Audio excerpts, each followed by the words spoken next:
A'udzubillahi minasyaitonirrajim. Bismillahirrahmanirrahim. Alhamdulillahirabbil alamin. Wassalatu wassalamu ala asyrafil anbiya'i wal mursalin wa ala alihi wa sahbihi ajma'in. Alhamdulillah, bersyukur pada Allah Subhanahu wa taala. Alhamdulillah.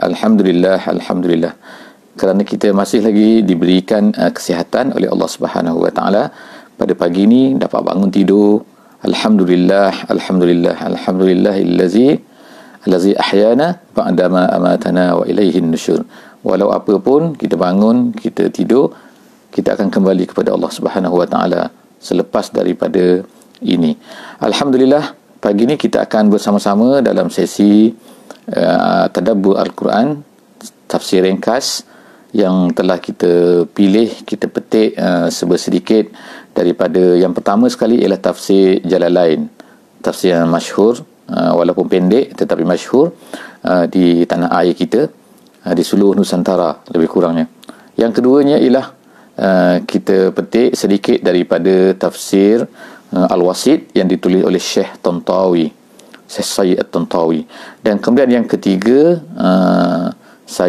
kita petik sikit daripada Khawati Al-Quran yang dibuat oleh Syekh Asy'arawi. Syekh Asy'arawi ini salah seorang daripada orang yang hebatlah di negara Mesir dan seluruh Timur Tengah sebenarnya, dan dia ada rakamannya seluruh Al-Quran, daripada mula Al-Quran sehingga akhir Al-Quran. Dia ada buat tafsiran khawatir secara video dan disiarkan di hampir di seluruh negeri-negeri Arab.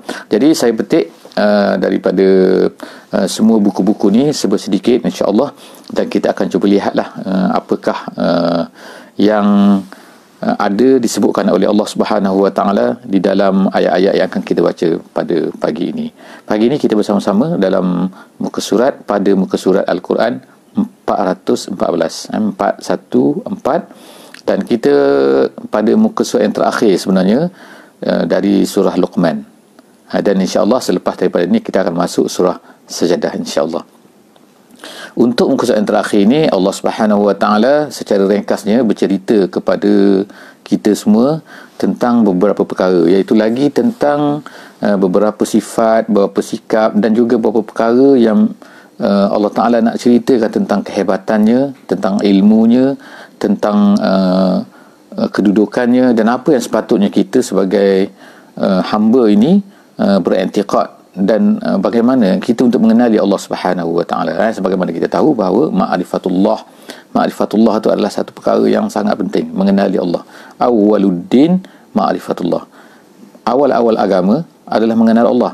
Jadi maknanya kalau seorang tu dikatakan beragama, maka mestilah perkara pertama sekali yang mesti diselesaikan ialah dia mengenali Allah. Bagaimana nak kenal Allah? Ialah dengan kita baca Quran, dengan kita memahami ayat Quran, dengan kita mengetahui, dan di situlah dalam Al-Quran itu disebutkan sifat-sifat Allah Subhanahu wa taala. Sama dia Al-Alim ke, sama dia Al-Kabir ke, Al-Ali ke, dan sebagainya. Semua itu adalah sifat-sifat yang disebutkan oleh Allah Subhanahu wa taala di dalam Al-Quran. Insya-Allah pagi ni kita akan sama-sama lagi untuk bersama-sama dalam muka surat 414. A'udzubillahi minasyaitonirrajim. Alam tara anna Allah yulijul laila fin nahari wa yulijun nahara fil laili wa sakhkhara asy-syamsa wal qamar kullun yajri ila ajalin musamma wa anna Allah bima ta'maluna khabir. Sadaqallahul azim. Ayat saya baca tadi ialah ayat 29. Ayat 29. Hari ini kita akan baca daripada ayat 29 sehinggalah kepada ayat 34 daripada surah Al-Luqman ini, muka surat terakhir insya-Allah. Jadi dalam ayat yang pertama ni, dalam muka surat ini, Allah Subhanahu wa taala nak sebutkan tentang kehebatan Allah Subhanahu wa taala, anugerah Allah Subhanahu wa taala, nikmat Allah taala yang diberikan kepada manusia ini melalui malam dan juga siang. Kejadian malam dan juga siang. Allah Subhanahu wa taala sini, iaitu Allah taala, tidakkah kamu melihat? Maknanya dia nak minta kita lihatlah tu.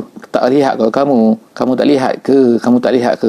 Lihat kat sini ialah lihat bukan hanya dengan mata, tetapi lihat dengan hati. Kita dengar sesuatu, kita lihat sesuatu, kita kena berfikir. Jadi apa yang Allah Ta'ala nak daripada kita untuk fikir pada muka surat ini ialah yulijul laila fin nahari. Kemudian wa yulijun nahara fil laili, memasukkan. Yulij ni, walaja ni artinya ialah memasukkan. Seperti kita baca doa kan, kalau doa kita nak masuk dalam rumah, kita akan baca bismillahi walajna wa bismillahi kharajna. Dengan nama Allah aku masuk, dengan nama Allah aku keluar. Jadi walaja tu artinya masuk. Jadi yulij ialah al-idkhal. Jadi apa dia? Allah Ta'ala kata di sini ialah dia memasukkan malam ke dalam siang dan juga memasukkan siang ke dalam malam. Jadi ulama-ulama tafsir kat sini menyebutkan bahawa malam dan juga siang sebenarnya tidak sama pada setiap hari. Kita ada satu hari ada berapa? 24 jam.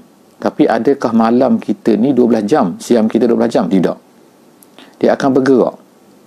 Jadi setelah daripada jumpaan sains dan sebagainya, akhirnya manusia pun mengetahuilah bahawa sebenarnya bumi ini satunya bulat, dan walaupun dia bulat, ini ada matahari, tapi dia agak condong sikit. Kadang-kadang kemudian dia condong begini, dia condong begini. Jadi akhirnya berlakulah yang kita katakan sebagai musim panas, musim sejuk. Tapi kalau di tempat kita ni tak adalah musim panas, musim sejuk kan. Tapi ada yang panas sikit, ada masa panas sikit, ada masa sejuk sikit, ada masa kemarau, ada masa hujan dan sebagainya. Maknanya pertukaran musim itu Allah Subhanahu Wa Taala jadikan. Bila sampai ke atas lagi ataupun bawah lagi, hemisfer utara, hemisfer selatan, maka dia akan jadi makin ekstrim. Ekstrim sampailah pada ke kutub utara ataupun kutub selatan. Jadi maknanya kat sini ialah kejadian Allah Ta'ala ini memusingkan. Bagaimana dia boleh bergerak ni? Bumi yang besar tu kan, dia boleh bergerak. Sengit lah, itu kejadian lah.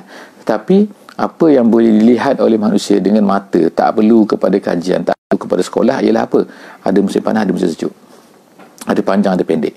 Jadi bagaimana sekali malam panjang, sekali malam pendek? Itulah nama dia, yulijul laila fin nahar wa yulijun nahara fil laili. Memasukkan tu, jadi masukkan. Jadi panjang dan pendek. Semua ni adalah dengan hikmah Allah Subhanahu Wa Taala. Kalaulah tak ada musim panas, musim sejuk, akan susah. Kalau panas sentiasa, kalau sejuk sentiasa, akan susah. Jadi orang di negeri panas, orang di hemisfer jauh utara, di Amerika ke, di Eropah ke, di China, di Korea ke, di Australia ke, New Zealand ke, Afrika Selatan ke, kat bawah tu. Jadi mereka kadang-kadang dapat panas. Jadi Allah Ta'ala jadikan benda ni manusia. Sebab kadang-kadang ada pokok dia tak tumbuh musim panas, dia tumbuh musim sejuk. Ada pokok tumbuh musim sejuk, tak tumbuh musim panas. Ada yang musim bunga, tak tumbuh musim luruh. Ada yang musim luruh tak. Jadi begitulah perubahan itu menyebabkan manusia ni patutnya melihat dan patutnya merasai nikmat Allah Subhanahu Wa Taala di situ. Jadi itulah nama dia, yulijul laila fin nahar wa yulijun nahar fil laili. Kemudian Allah Taala sebut lagi, wasakhkhara asy-syamsa wal qamar kullun yajri ila ajalin musamma. Dan Allah Ta'ala sakhara. Sebelum daripada ayat ni, kita dah sebut sebelum daripada ni tentang apa ni sakhara. Apa maksud sakhara? Iaitu menundukkan. Jadi semua benda ni ditundukkan oleh Allah Subhanahu Wa Ta'ala. Bukan ada kemampuan manusia. Manusia ni hebat macam mana pun, dia tak boleh nak gerakkan matahari itu. Dia tak boleh nak ubah matahari itu, nak ubah matahari. Dia nak pergi matahari pun tak boleh. Matahari tu panas bagaimana kan? Bulan, boleh gerakkan bulan. Dapat pergi ke bulan pun, alangkah sukanya manusia kan. Baru pergi ke bulan, bukan gerakkan bulan tu. Jadi kalau manusia boleh kontrol bulan dan bintang ni, Masya Allah kan, hebatlah manusia. Tak, hanya Allah Ta'ala lah yang menundukkan, menggerakkan, berjalan di atas orbitnya. Orbitnya, dia tak lari daripada orbit tu. Jadi kullun yajri ila ajalin musamma. Tapi semua tu hanya akan berjalan sampai kepada satu tempoh yang tertentu saja, iaitu hari kiamat lah. Kalau dah hari kiamat ni semua benda dah lari daripada orbit. Bayangkanlah, matahari lari dari orbitnya, so dia akan hentak bumi ni. Apa akan jadi bumi ni? Hancur. Matahari kalau datang sedikit saja, berapa kilometer saja dekat kepada manusia, seperti musim panas, musim sejuk lah kan, seringgit sikit lah kan, taklah banyak sangat, taklah berjuta-juta kilometer, tapi dah berubah musim. Bayangkan, dah panas dah. Siang hari kita ni di Nusantara ni, musim malam dan juga siang dah berubah. Kenapa? Kerana malam tak ada matahari, siang hari ada matahari. Tengok kan, jauhnya matahari itu, tapi dia memberikan haba. Cuba bayangkan kalau matahari itu mendekat berapa ribu kilometer kepada kita, habislah. Jadi itulah Allah Ta'ala sebut, semua itu akan berjalan pada orbitnya sehinggalah sampai kepada satu tempoh yang tertentu. Wa annallaha bima ta'malun, tahu kan apa yang kamu buat. Jadi kalau kita rasa ke, kita tengok ke, kita berfikir ke, Allah Ta'ala tahu semua. Apa yang kita buat Allah Ta'ala tahu semua. Itu akidah tu kan, akidah kita kan. Zalika bi anna Allah huwal haqq wa anna ma yad'una min dunihi al-batil wa anna Allah huwal aliyyul kabir. Allah Ta'ala sebut sekarang lagi, iaitu apa?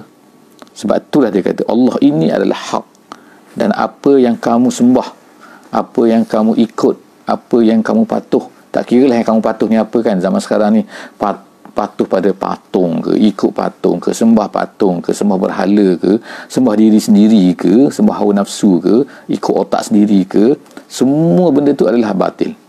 Allah Ta'ala kata yang betulnya ialah Allah saja, yang betulnya ialah Allah. Zalika bi anna Allah wal haqq. Sebab itulah dulu saya pernah sebut, kita akan explain kanlah mana al-haqq dan juga al-batil ni secara mudahnya. Al-haqq ni ialah satu benda yang betul dengan apa yang betul. Sepatutnya macam mana? Kalau kita kata dinding tu hitam, tiba-tiba kita kata hitam, maka betul, itu hak.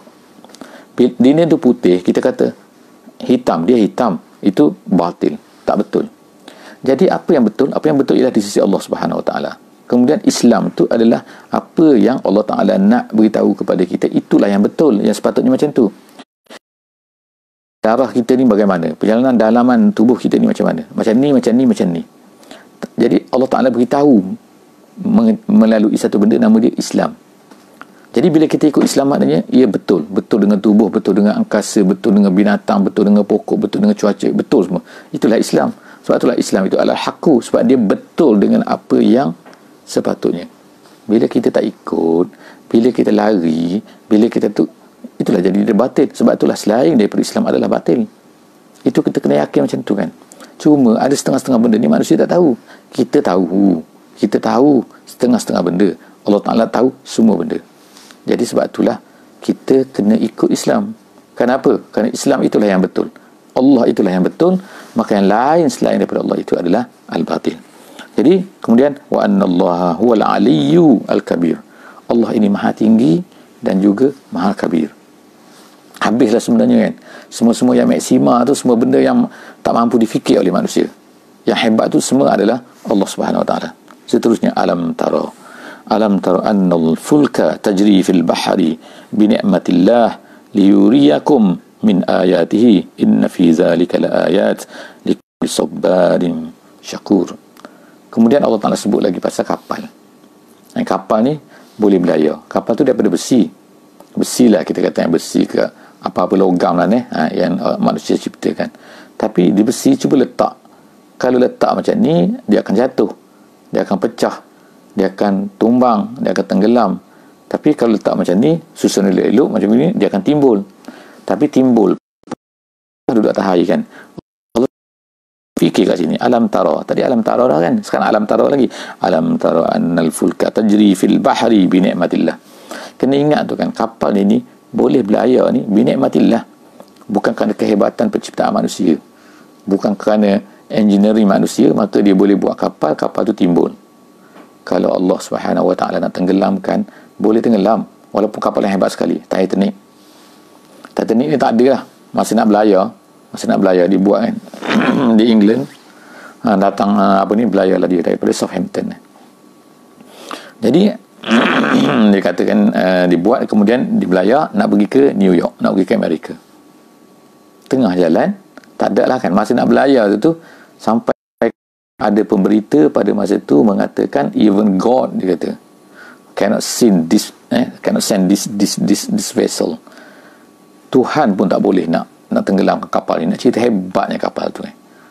Itu berani dia cakap macam tu kan. Allah Ta'ala mudah saja. Apa? Nak kata dongeng ke tak dongeng ke, tapi yang pastinya air batu, iceberg datang sebiji, habis kapal tu. Yang terkini kapal Jepun yang pecah tu di Mauritius kan, habis dia punya minyak dia kotor, tengok habis, pantai-pantai jadi hitam semua di Mauritius. Kesian orang Mauritius kan, pantai dia pun jadi hitam. Ikan tak tahulah kan, mati macam mana semua kan, binatang-binatang laut. Tapi nak ceritanya, Allah Subhanahu Wa Taala lah yang boleh menjalankan kapal tu, menimbulkan kapal tu, duduk atas air, boleh berjalan dari sini ke sini, bawa barang dan sebagainya. Tapi manusia tak bersyukur. Manusia hanya mengagumi apa ciptaan manusia saja. Tapi dia tak bersyukur. Ini adalah Allah Ta'ala ni kan, bukan semua ni. Sebab tu Allah Ta'ala suruh kita ni, iaitu apa kan, ini adalah binikmatillah. Semua tu liyuriyakum min ayati. Allah Ta'ala nak tunjukkan tanda-tanda penciptaan dia, tanda-tanda kehebatan dia. Kemudian seterusnya ialah wa iza ghasyiyahum maujun kazzulali da'awallaha mukhlisina lahuddin. Jadi Allah Ta'ala sebutlah sini pasal kapal ni. Manusia duduk dalam kapal, tiba-tiba datanglah ombak yang besar kan. Kalau ombak besar di dalam kapal ni, di dalam laut, besar tu besar sungguh. Dalam lautan tu kan macam bukit. Jadi boleh tengoklah kan dalam video sekarang ni kan, walaupun kita tak pergi ke laut, walaupun kita boleh tengok betapa besarnya ombak tu kan di lautan tu. Jadi dia tu kazzulali, Allah Ta'ala kata. Mungkin orang Arab, setengah orang Arab tak pergi ke laut lagi pada masa tu kan tak. Jadi tak laut, tapi ada yang dah pergi ke laut. Jadi mereka boleh merasai kapal apa ni, kazzulali. Kazzulali tu awan, macam awan awan tu ke atas. Tapi laut tu memang betul kan, ombak tu dia bergulung tu kan.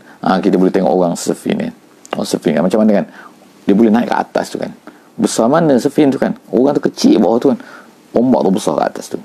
Tapi orang main surfing dia suka lah kan tapi makna nak ceritanya, ombak tu naik ke atas macam awan, sangat-sangat besar. Kemudian berbuih-buih pula tu kan. Jadi bila keadaan macam tu, Allah Ta'ala kata apa, manusia ni bila dia takut duduk dalam kapal, duduk dalam laut, tak ada tempat dia boleh pergi, dia kan da'awallaha mukhlisina lahuddin. Macam dululah kan, ayat-ayat macam ni kita dah baca dah. Dia pun berdoa lah pada Allah, harap pada Allah selamatkan kami, nak jadi baik dah, mukhlisina lahuddin, kami nak ikhlas. Ikhlas maknanya hanya menyembah. Falamma najjahum ilal barri faminhum muqtasid. Tapi bila dah selamat sampai ke darat, darat tak bergerak lah kan tak perlu kapal lah duduk atas darat tu. Apa jadi pada mereka? Faminhum muqtasid. Ada di kalangan mereka ni okey sikit lah. Muqtasid ni maknanya adil. Adil ni boleh berfikir sikit. Tapi ramai lagi yang lain tu, wa ma yajhadu bi ayatina illa kullu khattarin kafur, illa kullu khattarin kafur. Tapi Allah Ta'ala kata ramai daripada mereka ni tak ada, sombong, bongkok, kafur dan kufur lagi. Jadi maknanya kat sini kan, manusia ni Allah Ta'ala selamatkan dia, tak jadi. Adalah yang sedar, yang menyesal kan, tapi tak ramai kan. Yang ramainya ialah yang kafur tu. Seterusnya Allah Ta'ala sebutkan ayat 33, ya ayyuhan nas ittaqu rabbakum wakhshaw yawman la yajzi walidun an waladih wala mauludun huwa jazin an walidihi syai'a inna wa'dallahi haqq fala taghurrannakumul hayatud dunya wala yaghurrannakum billahi al-ghurur. Jadi ayat sebelum akhir ni Allah Ta'ala sebutlah kan, wahai manusia semua, takutlah pada Allah, ittaqullah. Kemudian takutlah kamu pada hari yang mana tak ada seorang pun, anak, ayah, semua tak boleh tolong. Masing-masing walaupun sayang atas dunia ni kan, atas dunia ni kalau kena reman dalam mahkamah kan, oleh polis kan, kena tahan oleh polis, ayah mak ni kan sanggup bergadai pergi bayar. Anak dia tu dah lah tangkap kerana syabu kan, kerana dadah. Tengok-tengok mak ayah ni rajin bagi bayar kan, sanggup untuk lepaskan daripada tahan reman dan sebagainya lah kan. Tengok kan, bagusnya. Tapi di akhirat nanti tak ada. Sayang macam mana pun, apa macam mana pun, no way. No way. Jadi Allah Ta'ala kata takutlah keadaan hari itu. Allah Ta'ala cerita siap-siap ni kan, tak ada jaminan polis ke, jaminan ayah ke, jaminan orang ke, tak ada. No. Pada hari akhirat nanti. Jadi Allah Ta'ala kata sini, inna wa'dallahi haqqun, dan benda ni pasti akan berlaku. Jaga-jaga fala. Jadi Allah Ta'ala kata sini, fala taghurrannakumul hayatud dunya. Sebab itulah yang banyak menipu kita ni apa? Hidup dunia lah. Hidup dunia ni macam-macam lah kan, hartanya, kerjanya, anaknya, apa lagi pangkatnya, semua tu menipu. Banyak menipu kita kan. Menipu kita lah. Bukan maknanya kita tak boleh ikut, bukan maknanya kita tak boleh ambil benda tu kan, tapi maknanya dia ni banyak menipu manusia sehingga lalai dia daripada akhirat, sehingga tak ingat lagi pada akhirat, tak ingat pada Allah, tak ingat ajaran Allah, tak ingat Islam dah. Lupa Islam. Kenapa? Kerana nak masyhur, nak jadi selebriti, nak masuk TV, nak macam-macam lah kan. Jadi semua tu menyebabkan manusia tu lupa pada Allah Subhanahu Wa Taala. Jadi Allah Taala kata fala taghurrannakumul hayatud dunya wala yaghurrannakum billahil ghurur. Jangan kamu tertipu daripada Allah. Kamu mesti ingat Allah kan. Di mana-mana saja di mana-mana, masa belajar, masa kerja, masa berjalan, masa makan angin, semua tu kena ingat apa yang patut kita buat dengan semua benda-benda nikmat Allah Taala tu. Ayat yang terakhir Allah Taala sebutkan tentang kehebatan dia, iaitu tentang ilmu dia. Ilmu dia apa? Iaitu Allah Taala tak beri kepada ini ada 5 benda, iaitu yang dipanggil sebagai mafatihul ghaib, dipanggil benda-benda ghaib yang Allah Taala key dia, key kepada benda-benda ghaib ni. Ada 5 kat sini. Allah Taala sebut 5 perkara kat sini. Tapi ini tidaklah bermakna bahawa selain daripada 5 ni Allah tak tahu, tapi ini key dia. Apa keyword lah kat sini kan. Iaitu apa? Allah Taala sebutkan dalam ayat yang terakhir surah Luqman ni, Allah Taala kata innallaha indahu ilmus sa'ah. Nombor 1. Allah tahu di sisinya yang pertama sekali ialah ilmu sa'ah. Ilmu sa'ah itu maknanya bila hari kiamat. Bila nak berlaku kiamat ni? Mana kita tahu? Orang kata tahun dulu 2012. Ada yang kata tak berlaku juga.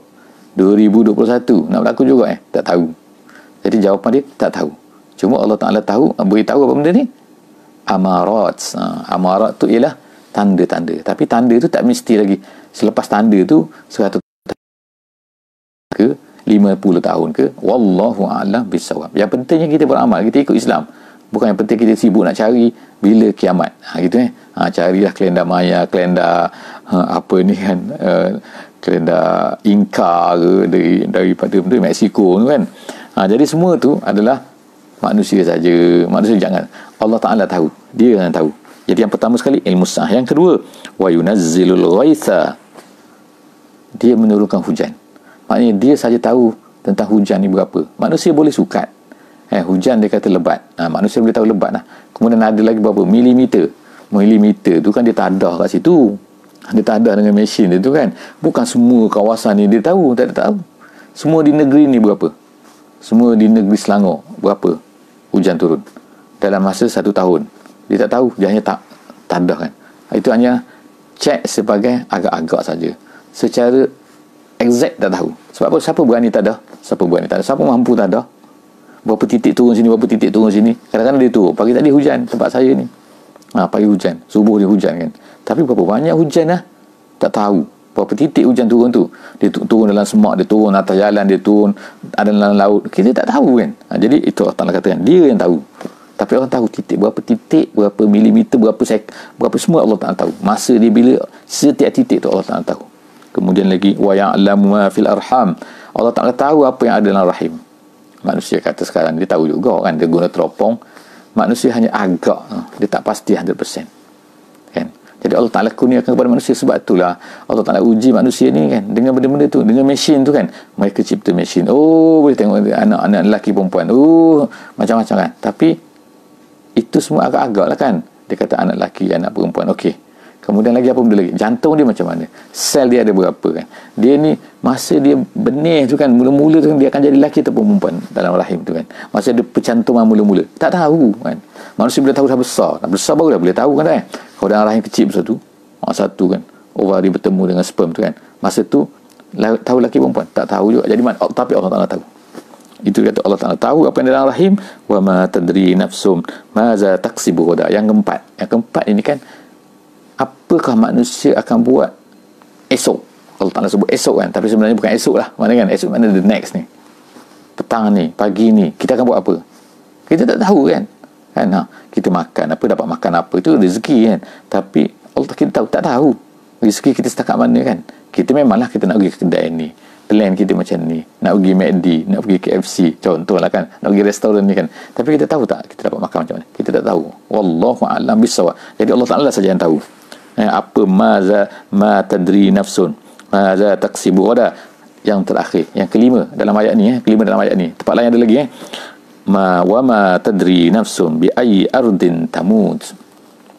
Dan juga kamu tak tahu kan, jiwa-jiwa ni tidak tahu, manusia tidak tahu di mana kau dia mati. Bi ayyi ardin tamut, kamu tak tahu kamu mati di mana. kita kata mati, saya nak mati kat kampung lah. Tak tahu, mungkin ketika awak berjalan betul mati kat sana. Saya kata saya nak mati, tak ada kan. Saya nak mati tu agak cubaan, usaha. Tapi manusia ni, kalau dia kata, Allah Ta'ala kata tak mati, tua macam mana pun tak mati. Pergi ke Mekah, tua tak mati. Kalau dia nak mati kat Mekah, tak Mekah. Duduk di Mekah tu kan, tiba-tiba tak mati juga, tiba keluar daripada Mekah, tiba-tiba mati. Ertinya kan, bukan saya kata nak kata penting mati di Mekah kan, mati di mana-mana pun sama juga, asalkan di jalan Allah Subhanahu Wa Ta'ala. Sebab ramai sahabat pun bukannya mati di Madinah, bukan mati di Mekah kan. Jadi maknanya mati di tempat mana tu bukanlah satu kebaikan, tetapi mati bagaimana itulah yang baik. Kemudian seterusnya ialah wama, itu yang terakhir, innallaha alimun khabir. Jadi ayat ini dikatakan bahawa sebab nuzulnya dikatakan ada seorang badui itu dia datang kepada Nabi SAW, dia bertanya kan, dia tanya Nabi kan, mau tahu aku ni lahir mana kan, tapi aku mati di mana, apa kau buat esok? Jadi badui itu tanyalah. Jadi akhirnya turunlah ayat ni. Itu disebutkan oleh tafsir dalam tafsir Al-Wasi oleh Syekh Tantawi. Apa pun, insya-Allah kita yakin Allah Ta'ala mengetahui semua benda. Banyak benda yang kita tak tahu, kan? Kita hanya tahu setengah-setengah benda, dan itu pun kebanyakannya lah agak-agak sahaja kan. Allah Ta'ala lah yang mengetahui, Allah Ta'ala yang menentukan segala-galanya. Berakhir kita surah Luqman pada pagi ini, dan kita akan masuk esok insya-Allah di surah Sajadah. Okey, insya-Allah jumpa lagi pada pagi esok lagi, insya-Allah dalam 20 minit, dalam 30 minit, insya-Allah kita bersama-sama. Jangan lupa share, ajak kawan-kawan insya-Allah, dan juga share video ni kepada mana-mana saja, dalam Facebook, dalam Instagram, dalam apa benda pun, silakan. Wallahu a'lam bissawab. Assalamualaikum warahmatullahi wabarakatuh.